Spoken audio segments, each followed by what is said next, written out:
He was just seconds away from being able to escape from a raging fire, but Irene Smith wasn't able to get out of her home alive. Action News reporter Kimberly Craig has the story from Detroit's east side.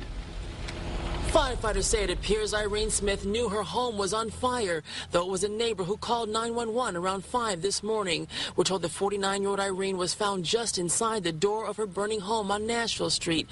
Her keys were even in the lock, but she was overcome by smoke. She's been a part of this family for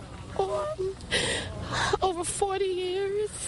About 40 years, and she's the only one left out of her immediate family. Her mom, her dad, and her only son, they're all passed away. Rescuers tried to save Irene by rushing her to the hospital, but she did not survive. Annie Brown calls Irene her best friend.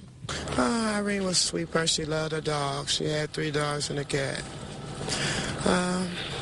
She was just a wonderful person. I loved her with all my heart.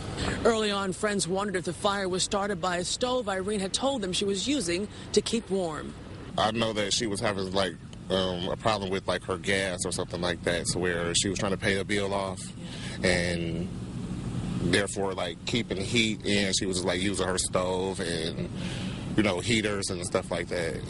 Here's the thing, a spokesperson for DTE says there was gas and electricity going to the home and has been since 2009. Investigators are looking into the possible cause of the fire, but we're told they suspect some sort of electrical problem. LaRon McMillan has lived next door to Irene Smith all of his life, and he says the house was left to her by her late father, and Irene loved her 3 little pugs that apparently died in the house fire. She loved those dogs. You would have thought those were her kids that she gave birth to them, really. You really would. On Detroit's east side, Kimberly Craig, Channel 7 Action News.